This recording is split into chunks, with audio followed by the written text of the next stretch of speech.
In a world where connections fade and lives are altered by the whims of fate, one man's journey to Ukraine reveals profound truths about friendship, war, and the search for meaning. This story unfolds as a young traveler grapples with broken relationships back home, an unexpected war zone, and the personal cost of a conflict far from his own land. Let's dive into this poignant tale of self-discovery and human connection.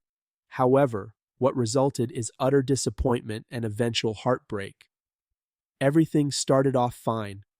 Right after I quit my job, I went to New York City with my mom for a few days. Came back home and started making plans with everyone I had felt like I wasn't around enough for. Things worked out, had some great experiences, but then a couple of months passed, and I can't even say what happened then. All of a sudden, people just disappeared on me. It was seriously like one day, people just stopped communication.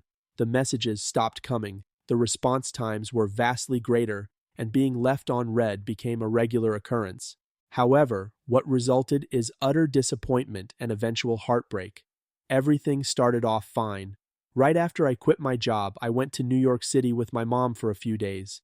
Came back home and started making plans with everyone I had felt like I wasn't around enough for. Things worked out, had some great experiences, but then a couple of months passed and I can't even say what happened then. All of a sudden, people just disappeared on me. It was seriously like one day, people just stopped communication. The messages stopped coming, the response times were vastly greater, and being left on read became a regular occurrence. The times that some of these people would finally speak to me, the tone felt totally different, and every indicator of someone no longer caring about you went off. The person doesn't remember past details of previous conversations you've had. The person's constant excuse of being busy all the time with no in-depth explanation. The person doesn't share anything about what is going on in their lives at the present moment anymore. The person using very vague wording if they do. The person avoiding certain subjects that were once openly shared with you. Plans they make with you either get forgotten about, canceled at the last minute, or you just get stood up with no explanation afterwards, and the next time you hear from them, they act like it didn't happen with no apology. Watching all of these relationships I had with people crumble before my eyes, with no explanation, was defeating as one could ever feel. There is most certainly a sense of abandonment that came along with this. As I was going through this, the U.S. Congress passed the $61 billion aid package to Ukraine. I knew right then and there I had to go. There was no better time. I felt like I lost everything and nothing was holding me back anymore. In the US, Snapchat is the main way that everyone communicates with each other. The only reason I have one is because it's what all my friends use. Much in the same way that the only reason I have Telegram is because everyone in Ukraine I would meet uses it. After I booked my ticket to Poland, I posted on my story that I was finally going to Ukraine, and that I would not be interacting with anyone on Snapchat while I was there, due to the 8-hour time zone difference, as I didn't want anyone to think I was ignoring their messages. However, there was another personal reason why I posted this. I was upset with everyone. Feeling let down by people I cared about made me think it was in my own best interest that I didn't hear from them while I was in Ukraine. In summary, I wrote off the possibility of happiness for me and felt like it wasn't allowed, because I went to a country voluntarily, where I could get blown up. It's pretty damn easy to throw yourself in a war zone when you feel like you have nothing to lose. If you find something to lose, you're going to be a bit more hesitant. Got up the next morning, craving a taste of home, and nothing sounded better than McDonald's breakfast. To my absolute horror, I made the shocking discovery that Ukrainian McDonald's doesn't have the breakfast menu. Wherever Jesus is in this universe, he isn't here, I said to myself as I angrily ate a Big Mac and drank whatever the hell Americano is as coffee. As I was scrolling through Google Maps to see what areas of the city I hadn't explored yet, I received a message from Olena asking if I was available to video call for a bit. She was in Croatia at this point. I went back to my apartment for privacy and called. We had the everyday conversation of how have we both been.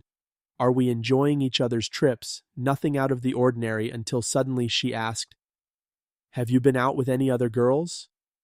Oh no. My mind flashed to Natalia. There was no way in hell that I was going to lie to Olena. I perked up and firmly stated, "Yes, I have," and paused for a moment before I added on, "But just one other." Olena could tell I was nervous telling her this, and she smiled and chuckled. "Connor, it's okay. I know other people are going to want to meet you as much as I did." I blushed at hearing that last sentence, but then was overcome with confusion. It is? And then followed up with a why to her statement. As I was questioning this, another huge question came into my head. How in the world are Olena and Natalia single to begin with? They're both pretty as can be, and have the most soothing of voices where I could listen to them teach me the history of rocks for hours if they wanted to. I couldn't help but nervously pile on this question as well. Olena proceeded to break it all down for me. It's all due to the war.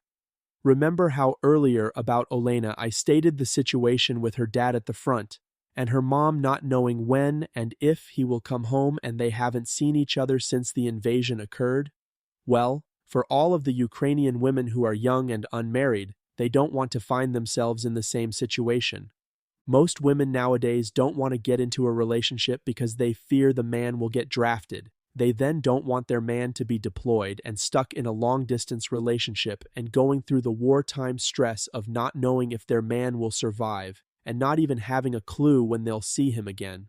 Like I said earlier, distance is distance, and it causes strain. Extra layers of wartime stress don't help, and the simple passing of time makes things worse. I proceeded to ask Olena about women who decide to stay with their man and if breaking up while they're deployed was a popular occurrence. That's the big reason why so many women just won't even begin a relationship with anyone to begin with. They're scared of that conversation, but also feeling like they can't have it because they'll get looked down on if they do. After Olena said this, her eyes went downward and she displayed a sad expression on her face while getting silent. I immediately knew something was up. I couldn't help but ask, "Have you been through this yourself?" "Yes, I am afraid so. I had a boyfriend who went into the military after the invasion. I was worried about him getting killed, but I promised I'd always be there for him. We texted every day and video called whenever he could, but so much time began to pass by. Any time I would ask about when he would be allowed back home and I could see him, he always said, 'I don't know.' It got to a point where I was completely miserable, and I was thankful that my mom was in the same situation and could understand, but that became too much worrying about my dad too. I hated going out and not knowing when I was going to see my boyfriend next to me. I wasn't mad at him, but I was mad at knowing I had a boyfriend and he just wasn't there. Eventually, I couldn't take it anymore.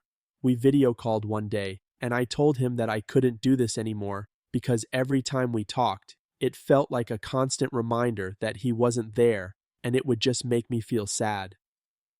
She went quiet. I felt bad, not just for Olena, but for her boyfriend too.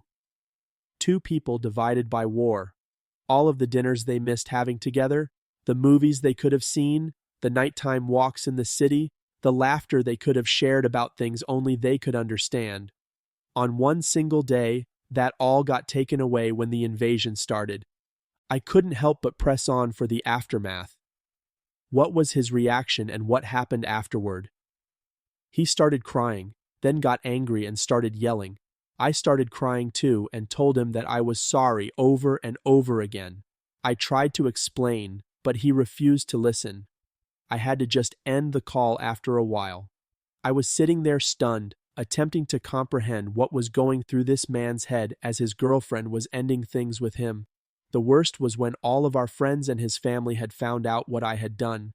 Everyone I knew called me a terrible person for leaving him while he was at the front. His parents called me one night saying I had broken their son. Christ. I couldn't imagine hearing that from a significant other's parents. Olena proceeded. Eventually, I had other people privately come up to tell me that they wanted to break up with their partners too, but were afraid to deal with the exact reaction I got from everyone. It didn't take long for me to connect the dots on why she went out and was so open with me. And I'm a foreigner. I can't get drafted. Yes, exactly. So people will gladly go out with you since they don't have to worry about not seeing you ever again. I had one final question that I probably shouldn't have asked but could not resist. Do you know if he is still alive? There was a brief moment of silence before she stated, he was killed 2 months later. All I could say was, Olena, just know that there is absolutely no way that either of you could have known how things were going to turn out. War is one of the most unpredictable things out there, and I don't care how tough someone may claim to be. No one is ever ready for the hardships it can cause, whether you are on the front line or at the home front. We chatted some more to bring back up our moods, and I mentioned I was going to Ivano-Frankivsk soon.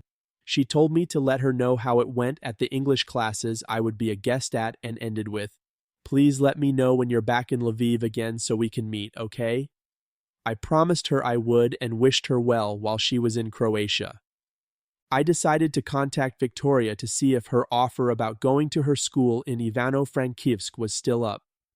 She happily responded that it was and was glad to hear from me. I attempted to book a Flixbus to the city, but discovered that they didn't offer any routes.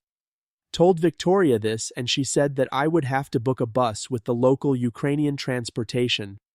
I looked up where the bus station in Lviv was and found that it was on the outskirts of the city along with all the Soviet apartments. I didn't have any plans that day, so I just went ahead and walked all the way, despite the dreaded heat, to pass the time. I reached the station to see that the building was this old Soviet dome plastered with posters and billboards to cover up its obvious Soviet past. This bus station was packed and everyone was crammed together. There were a few restaurants in the waiting area, and the top of the dome was turned into a hotel, but I couldn't imagine how noisy it would be to stay there. I approached the ticket purchasing window and immediately knew this person was not going to be able to speak English, so I already had Google Translate open on my phone. I ended up being right, but the lady behind the window was incredibly nice and wrote on a piece of paper the amount I needed to pay and what time my bus would leave the following day. My ticket was simply a receipt that one could easily mistakenly toss away as a grocery store receipt. I wished her a good day and began my walk back to the city center. When I got back to the city center near the Opera House, I found myself walking into a rally taking place. People were shouting and holding up signs. The rally was for the release of the Azov soldiers taken prisoner by the Russians during the Battle of Mariupol in 2022, and at this time, it was the 2-year anniversary of the battle. The Azov unit is a highly regarded unit in the Ukrainian military. Those guys are known to be the best of the best. When the city of Mariupol was surrounded by Russian forces in May 2022, what took place was a "you shall not pass" Alamo-style, last man standing, fight to the death. The Azov unit fought until the very last building they could keep fighting in. It was not until the Ukrainian High Command ordered them to surrender that they finally listened and laid down their weapons. The rally drew a large crowd, and I climbed onto the top of a memorial statue to observe how far along the crowd went. I saw that the entire street that went down about 3 blocks in front of the Opera House was covered with people. I'll admit I have always questioned the effectiveness of protests. Are the Russians going to see a random protest in Lviv about releasing prisoners and be like, okay, guess we'll release them after seeing this? Probably not. Same can be said about all of the Israel-Gaza protests, but I'm not here to talk about that war. The rally calmed down after a bit and people departed and went back to their routines as if nothing had ever happened. I decided to make one last stop in Lviv before I left, and that was at a volunteer center. Places like this were a network for anyone that wants connections across Ukraine and the roles you can be involved in. I walked inside their building to just discover 2 men sitting behind computer desks, and both of them were on their phones. They both looked up when they noticed me, and one of them said, "Hi there, what can we help you with?" in English. "Hello, My name is Connor and I'm from the United States. I was curious about what my options are on how I can help. Both of them went wide-eyed and the other guy goes, "Oh shit, you're American?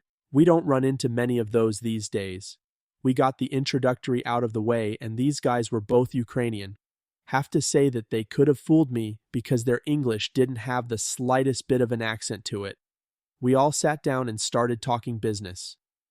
All right, so before we can get you connected with anyone, we need to know how close to the front are you willing to go. The closer you are, the more options you have on what you want to help with. For context, Eastern Ukraine is where the war is primarily taking place. All the combat footage you see online is taking place there. Western Ukraine, like where Lviv is located, only has to deal with missile attacks. I had made the decision of going to Eastern Ukraine when I got my head refocused on the war after the confusion I felt on that night with Natalia. I'm interested in going to the cities of Kharkiv, Sloviansk, Kramatorsk, and Kherson, if I'm allowed. Both of these men's eyebrows raised. You're aware that all of those cities are incredibly dangerous now. I am, yes.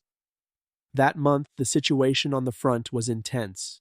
Right as I entered the country, the Russians launched a renewed offensive on Kharkiv, and the Russians were inching closer to the city of Chasiv Yar, the city right next to Kramatorsk, with Sloviansk just a little north of that. Kherson is a city that is located next to a river, where right across is the Russians. All of these cities get bombed routinely. The other man chimed in to state, "We know that you are probably aware, but we cannot guarantee 100% safety with whatever you end up doing, regardless of whether the work is considered mundane. I imagine you sorted out a will before you left for Ukraine?" I told them absolutely, like it was this whatever thing, but that's not how that actually went down. I remember the day I told my parents I was actually going to Ukraine, and I had to write out my will for the worst-case scenario. They were emotional, to say the least.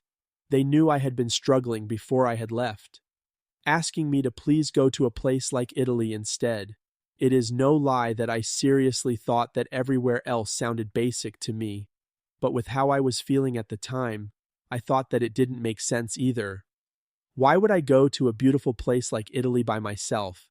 A place as nice as Italy is supposed to be for honeymoons or some kind of romantic getaway. Not to go solo and experience the beauty of it on your own. Places like that are not meant to be embraced alone. Now, a country in a state of war? Going by myself made sense and easy because I didn't want to have to worry about someone I knew getting hurt from back home, and also just the understanding that there is no way in hell that anybody would want to come with me to a war zone to begin with. I'm fully aware that most people don't think to or purposely travel to those places. Eventually, my parents came to acceptance, but my dad left me with one statement that I never forgot. If you end up getting killed, it will be a complete waste of your life. I thought about him telling me that quite a bit. I disagreed with him. I thought that dying in Ukraine felt like an honorable death. My answer to him every time was, just know that I died doing something that I really wanted to do. I thought about my funeral a lot while I was in Ukraine. My general consensus was that nobody would even go. My mom and dad would show up, but anybody else that would show would be just showing up in support for my parents and not to actually mourn me.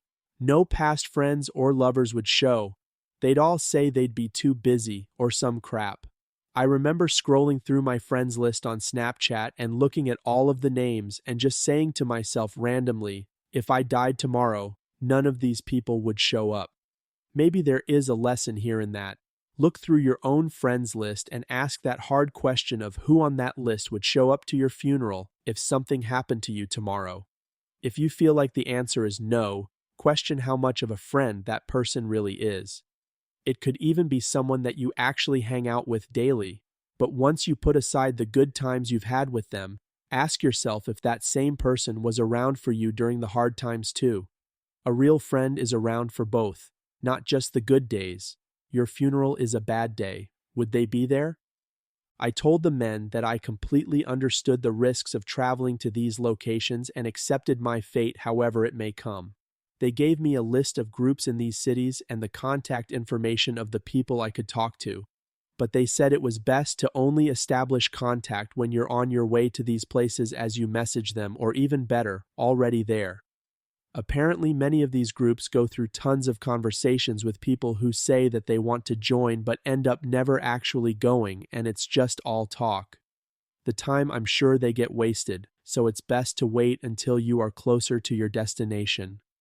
I thanked them for their help and left the center, feeling a bit more knowledgeable about the situation and what I had to do. I started preparing my belongings for my trip the next morning. The city of Ivano-Frankivsk would have to wait for another day. As the sun set on another day in Lviv, Connor's journey was far from over. His decision to head into the heart of conflict was driven by a complex mix of personal disillusionment and a quest for purpose. The stories of war and its toll on human lives, as shared by Olena and the Volunteer Center, weighed heavily on him. Yet, this path was his choice, reflecting a deep-seated resolve to find meaning in the midst of chaos.